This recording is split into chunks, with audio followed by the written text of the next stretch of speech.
one of the earliest stories that we have in Ibn Ishaq about Abu Bakr as-Siddiq is that when Islam reached 38 men, so they're counting and keeping track, when Islam reached 38 men in Darul Arqam, Abu Bakr as-Siddiq suggested to the Prophet ﷺ that it was now time to go public. Everybody knows what's going on, it's not a secret, but it has not gone public yet. So Abu Bakr as-Siddiq said, we have enough people to go now public. Let us go to the Kaaba and let me invite the people to Islam. And at this point in time, Allah subhanahu wa ta'ala had not revealed to the Prophet Muhammad ﷺ to go himself public. وَأَنذِرْ عَشِيرَتَكَ الْأَقْرَبِينَ. This is the ayah that could go public with. This ayah had not yet come down. So the question is, should Abu Bakr go public or not? An ayah is not going to come down for that. So the Prophet was hesitant. Should I let you go? Should I not let you go? Abu Bakr insisted, I can do the job. It's time we take this message public. Let's call the people. So Abu Bakr as-Siddiq volunteered to become the first khatib ever of Islam. This is the first khutbah ever given publicly. The first sermon, the first maw'idah in front of the masses. Because Allah has not revealed to the Prophet Muhammad to go public yet, right? He cannot. As we know, prophets cannot undertake a step until Allah tells them, right?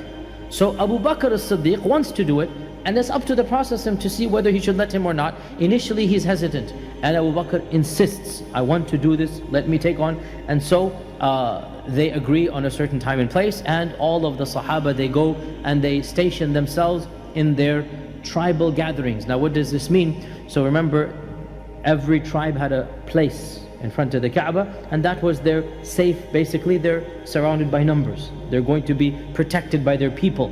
And the amazing thing is that even in their hatred of Islam, tribalism reigned supreme, especially in early Islam. That's why they couldn't harm the Prophet ﷺ for 13 years. That's why they could not harm the elite of the Sahaba, and they took their anger out on Bilal and Ammaar and Yasir and Sumayya, right?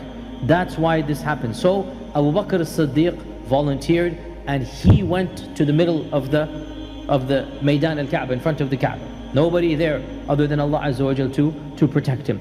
And he began giving the first maw'idah in all the history of Islam. So this is a trick question. Who is the first khatib of Islam? And the first one to give a public lecture, it is Abu Bakr as-Siddiq radiyallahu ta'ala anhu. And he invited the people to give up their idols and worship Allah subhanahu wa ta'ala and believe in the Prophet sallallahu alaihi wasallam. And of course everybody knows there's a new message, right? We know, we said this, but nobody has gone public yet. And they surround Abu Bakr, they began to curse him, they began to tell him to be quiet, but he does not be quiet until the first one of them, and we know his name, and that is the infamous Utbah ibn al-Rabi'a. Utbah ibn al-Rabi'a, who has done so much to the Prophet, and he died at the Battle of Badr. He was one of those that the Prophet pointed, you know, the 7 people that did the incident with the camel, right? So the Prophet pointed and he mentioned by name, "Oh Allah, I put you in charge of this," and he mentioned each one of them by name. And so Utbah is one of those people. And in this we see his real character and nature, that he was the one. Now everybody's worried who's going to be the first, but you know, when there's a mob mentality, as soon as one thing breaks out, what happens? Khalas, everybody jumps on it. So Utbah ibn al-Rabi'a took off his shoes and pounced on Abu Bakr with both hands, and he began beating Abu Bakr with both hands. And that was the catalyst that the entire crowd just jumped on Abu Bakr as-Siddiq, and a complete mob chaos began, so much so that eventually Abu Bakr fell into the crowd, onto the crowd, and the crowd began stomping and beating up on Abu Bakr until he lost consciousness, and his entire body was bloodied and bruised, cuts on his face because of the shoes that was being smacked across his face, until finally his tribe, the Banu Taym, were informed. Abu Bakr is from the Banu Taym of the Quraysh. I said that last week. A small sub-tribe, not as elite as the Banu Hashim, Banu Umayyah, and yet of a good status, of the middle of them. The Banu Taym came running, and they protected Abu Bakr, and they had to carry him in a shawl of one of them. So he was so injured, they have to use like an ambulance basically. They have to use something. And his father thought that he would die. because he was completely bloodied and unconscious. And they brought him back to the house of his mother, and they announced that if Abu Bakr dies, we will kill Utbah ibn al-Rabi'ah. Okay, and this shows us that Jahili tendencies had some advantages as well.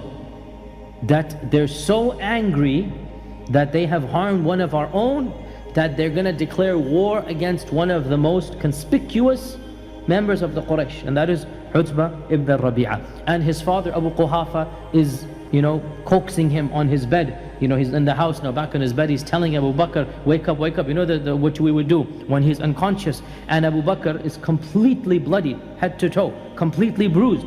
And he opens his eyes up, and the first thing that comes out of his mouth is, how is Rasulullah sallallahu alaihi wasallam? How is Rasulullah? Means he's lost consciousness, and he thinks all of the Muslims have been attacked, because he's in the middle of the mob, right? He does not know that the rest of the Muslims have not been attacked. He's in the middle of the mob. He thinks everybody has been attacked.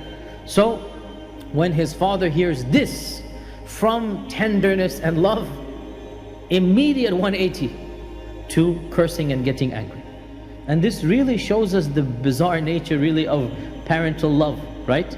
That no matter what Abu Bakr has done, in the end of the day he's a son, right?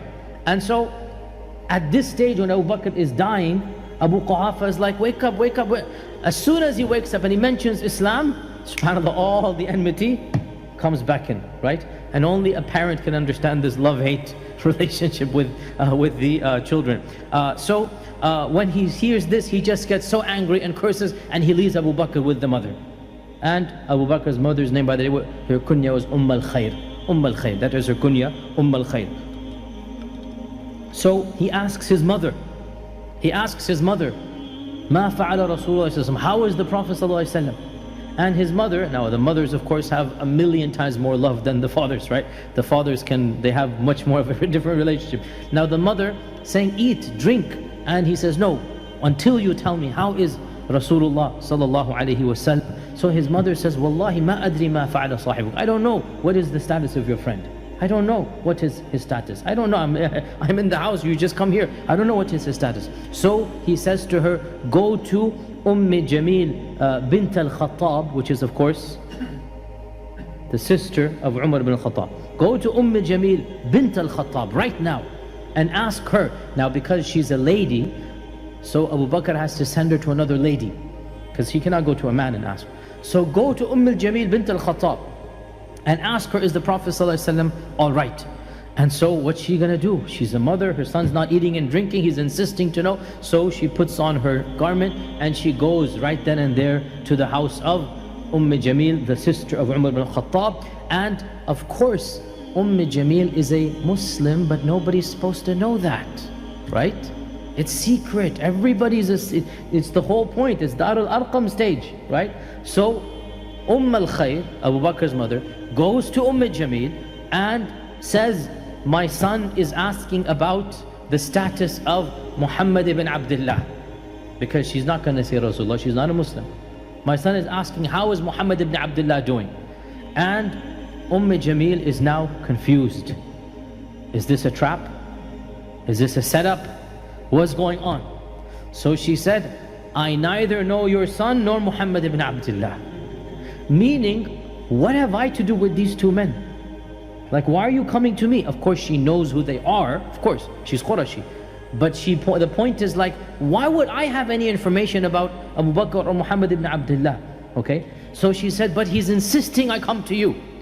So she opens up a little bit, she says, look, I don't know anything about the two of them.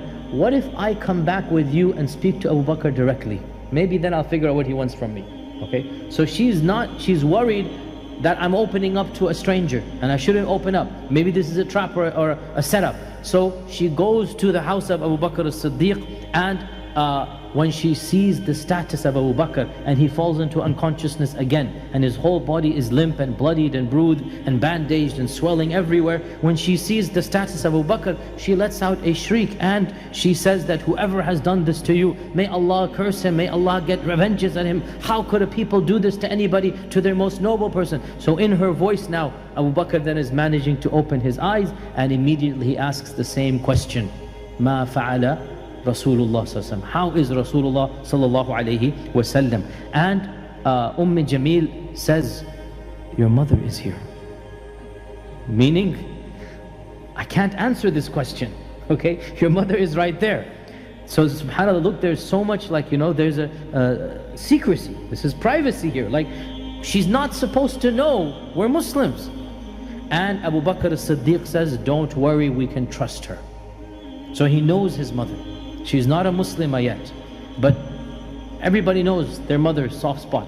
And Abu Bakr knew, my mother's not going to betray us. Okay, don't worry, we can trust our mother, my mother. And so Jamil says, Alhamdulillah, he is bikhair wa afi, he is fine, nothing happened to him. So he said, where is he? So Jamil said, in the house of Dar al-Arqam. That's where we all congregated after what happened to you happened. We're all over there. So his mother said, now eat and drink. Khalas, now you know your sahaba. Now look, this is the mother's love. Doesn't matter. She wants, now let me so. And he said, Wallahi, I will not touch food and water until I see with my own eyes that the Prophet is fine. So what are they going to do now? He's sworn by Allah, he's not going to eat or drink anything.